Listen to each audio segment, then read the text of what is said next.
Okay, parents, let's explore the sometimes overwhelming topic of screen time. Just seeing the walls alone can trigger a stress response, right?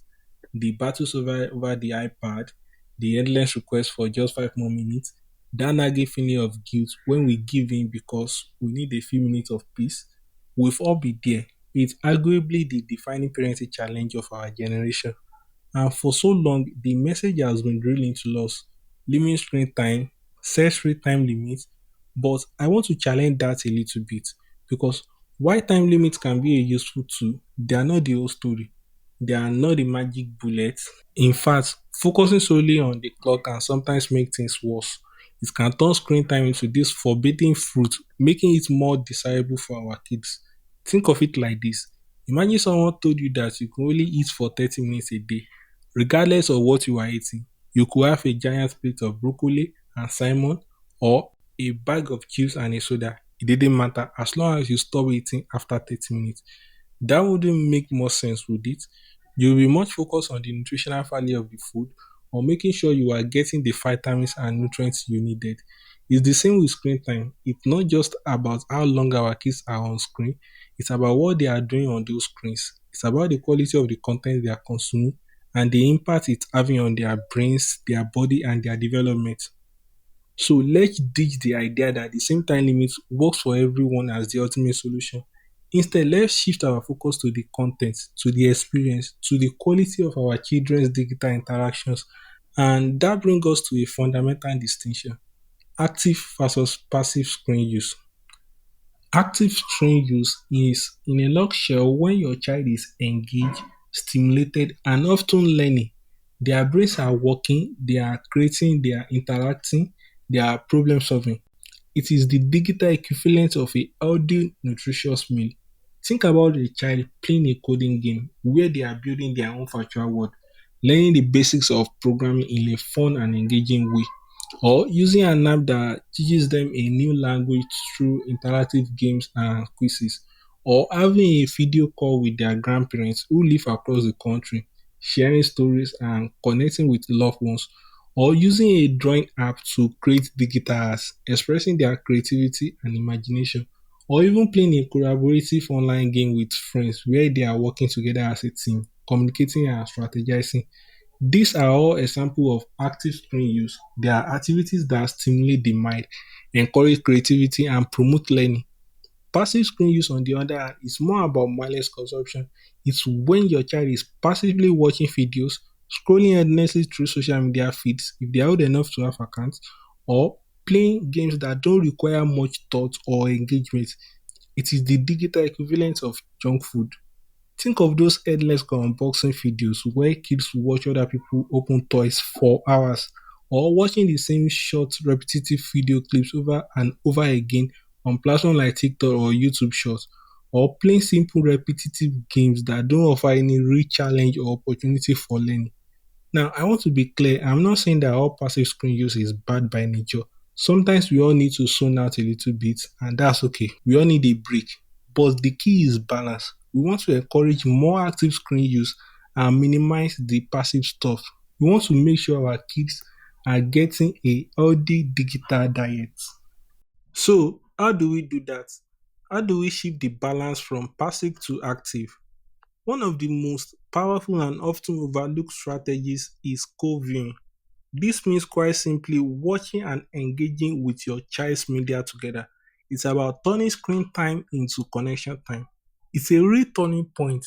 Instead of just handing your child the iPad and walking away, sit down with them, watch that cartoon together, play that video game together, and ask them questions about what they are watching or playing. Discuss the characters, the storylines, and the themes. For example, if they are watching a show about animals, you could ask them which animal is your favorite, why, what do you think it eats, where do you think it lives. You could even pause the show and do a little research together online. If they are playing a building game like Minecraft, you could ask them about their creations by saying something like, wow, that's an amazing castle. How do you build that? What are you going to put inside? You could even offer suggestions, or even better, try building something yourself. If they are into a particular YouTube channel, watch a few videos with them. Ask them why they like it. What do they find interesting or funny? This not only helps you understand their interest, but it also opens us a dialogue about the content they are consuming. Coaching is not just about monitoring their screen time. It's about participating in it. It's about showing your child that you are interested in what they are interested in and that you value their experiences. And it's a fantastic opportunity to teach them critical thinking skills. You can ask questions like, do you think that's realistic? Why or why not? What do you think the message of this video is? Another incredible effective strategy is creating tech-free zones and tech-free times. This is about setting clear boundaries around screen use, and it can have a profound impact on family life. Tech-free zones are designated areas in your home where screens are simply not allowed. No phones, no tablets, no laptops, no TV. The most common and arguably the most important tech-free zones is the bedroom.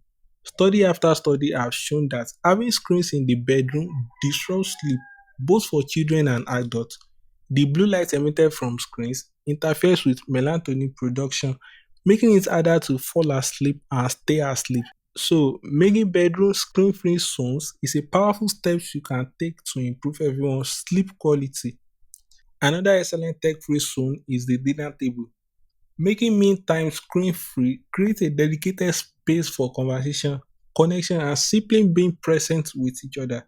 It's a chance to share stories about your day, to connect with your kids, and to model healthy tech habits. Tech free times are specific periods during the day when screens are off limits. An important one is the hour or even two before bedtime. As I mentioned, the blue light from screens can interfere with sleep, so it's essential to power down well before it's time to go to bed. Another great option is during family meals, as we just discussed, or you might designate certain times of the day as playtime or outdoor time when screens are put away and other activities are encouraged. Now, I know this can be easier said than done. Your kids might protest, especially at first. They might complain that they are bored or that they are missing out on something. You might even feel a little anxious yourself without your phone constantly within reach. The key is to start small. Choose one zone or one time to begin with. Maybe it's just making the dinner table a tech free zone, or maybe it's implementing a no screen after 8 p.m. rule. Be consistent. Explain to your children why you are making these changes. Talk to them about the benefits of disconnecting from technology and connecting with each other. And be prepared for some resistance, but don't give up. It gets easier. And of course, if you are going to limit screen time, we need to provide engaging alternatives. It's not enough to say no screens. We need to make sure there are other appealing activities readily available. Think about what your child enjoys. What are their interests? What are their passions? Do they love to be outdoors? Encourage outdoor play like bike rides, hikes, trips to the park, and gardening. Do they love to draw or paint? Set up an art corner with plenty of supplies like paper, crayons, paint, and markers. Do they love to build? Provide Legos, blocks, magnet ties, or other construction toys? Or do they love to read? Create a cozy reading nook with a comfortable chair and a basket of books. Do they love to play games? Have a collection of board games and card games on hand for family game nights. The key is to make this alternative readily accessible and attractive. Put the board games and puzzle where they are easy to see and reach. Keep the art supplies organized and inviting. Have the bikes and scooter ready to go in the garage. And most importantly of all, we need to model all the tech habits ourselves. Our children learn far more from what we do than from what we say. If we are constantly glued to our phones, checking emails, scrolling through social media, even while we are telling our kids to limit their screen time, we are sending a mixed message. So be mindful of your own screen use. Put down your phone when you are interacting with your child. Be present. Show them that you value face to face connection over digital distractions. It's challenging, I know. We are all accustomed to being constantly connected, but even small changes can make a big difference. Maybe you designate certain times of the day as your own tech free time. Maybe you put your phone in a drawer during dinner or leave it in another room when you are playing with your kids. Maybe you make a conscious effort to engage in activities without phone, like reading a book, going for a walk, or listening to music. And remember, this is not about striving for perfection. It's about finding a balance that works for your family. There will be days when the screen are on more than you like, and that's okay. Life happens. Don't beat yourself up about it. Just try to be mindful, be intentional, and keep striving for that balance.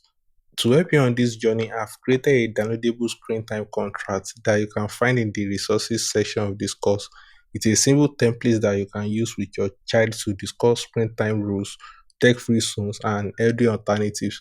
It's a great way to get everyone on the same page and to make screen time management a collaborative effort rather than a constant battle. So let's recap the key takeaways. It's not just about how long your kids are on screens, it's about what they are doing. So focus on quality over quantity. Encourage active screen use like learning games, creative apps, video calls with loved ones. Minimize passive screen use such as endless scrolling and mindless videos. You should also watch with your kids. Make it a shared experience, a chance to connect and learn together. Create tech-free zones and tech-free times. Reclaim some space and time for real-life interaction. Offer appealing alternatives to screen like outdoor play, arts and crafts, board games, reading. And model healthy tech habits yourself. Show your kids that you value being present and engaged. Now, here's your challenge for this week. Choose one small change that you can realistically implement to improve your family's screen time habits. Maybe it's creating a tech free zone in the bedrooms. Maybe it's committing to co-film with your child for 20 minutes a day. Maybe it's designating one night a week as family game night with no screens allowed. Whatever it is, start small, be consistent, and celebrate your progress. You've got this. This is a marathon and not a sprint.